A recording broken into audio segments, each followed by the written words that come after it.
Good morning. It is a beautiful October 12th, 2020, and it is a brand new week, and so we get a brand new edition of the Hi5 series by the DH podcast. I want to kick it off quickly. I want to start with Dak, ankle fracture, ankle dislocation. I think dislocations was pretty obvious the entire time. CBS decided that they wanted to zoom in on it and essentially, take a deep dive on the ankle as it was sitting there coming out of his leg. So, first off, feel bad for Dak. There's no ifs, ands, or buts about it. I was confused by a lot of people saying that Jerry should feel guilty because they've been toying with him, things like that. Well, I don't really know if I don't think that toying with is the right term here.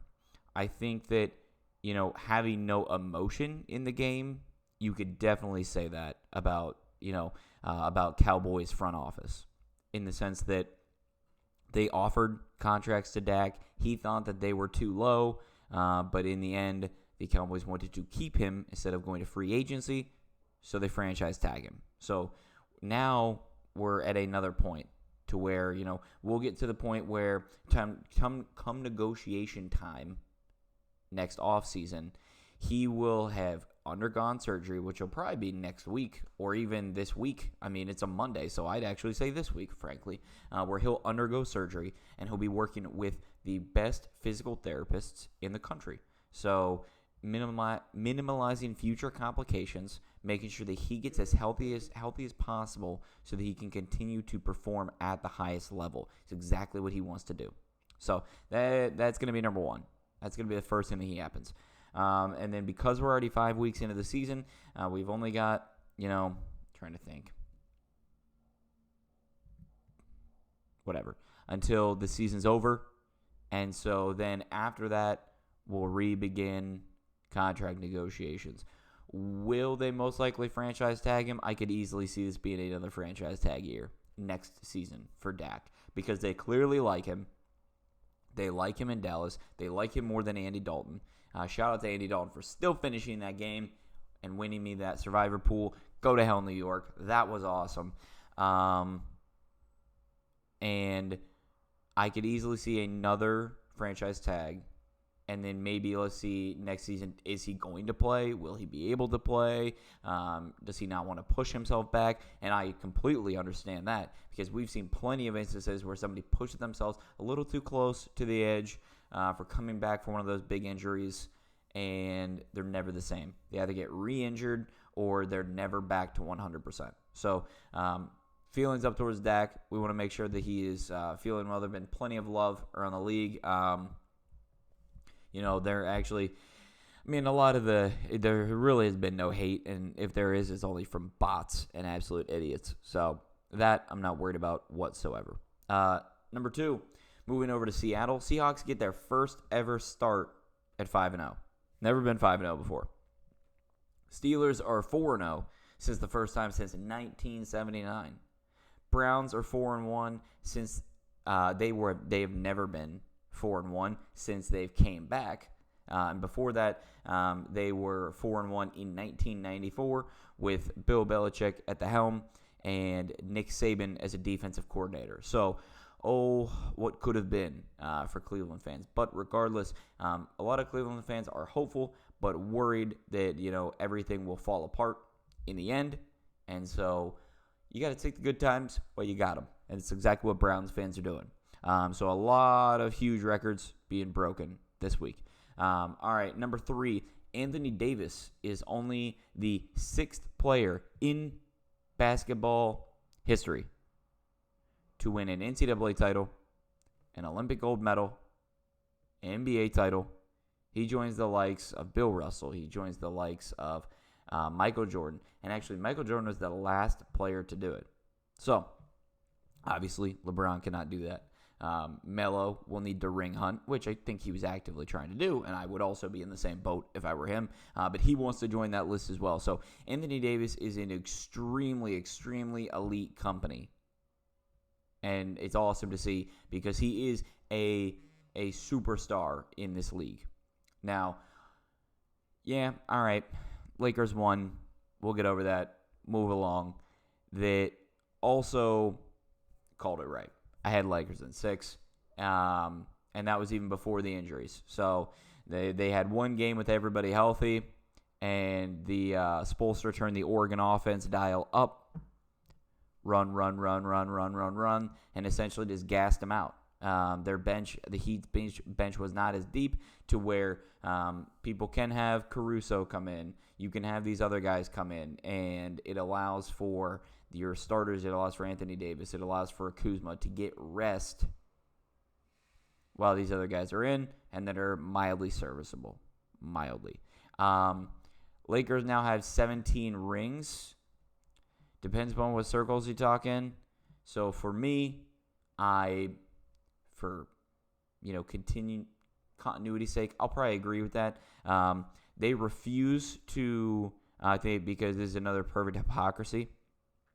The Lakers refuse to retire George Mikan's number from when he was with the Lakers when they were in Minneapolis. But they count those 5 championships that they won in Minneapolis towards their total. So what's it going to be? Now, I mean, if they were to just retire George Mikan's number, then we'd have nothing to talk about here. But I think it's hypocrisy to the highest degree, and a lot of people taking them down to 12 for that one because Boston 17 were all in Boston. Number 4, finally, Dan Quinn is gone. The GM for the Falcons is gone. We now see the defensive coordinator, Raheem Morris, to step in, take the reins. And, folks, it couldn't get any worse. I mean, it just could not get any worse for the Falcons if they tried. Matt Ryan is really starting to show his age. He's in that older class because when you think of older quarterbacks, you think of Brees, you think of Brady, you think of Ryan, you think of Flacco, you think of Fitzpatrick, you think of all these really old guys, and there are 3 tiers to where it's essentially these super old guys that are holding court for a very long time, and then middle guys where a couple of those middle guys fall in, where Cam Newton's a perfect example of that.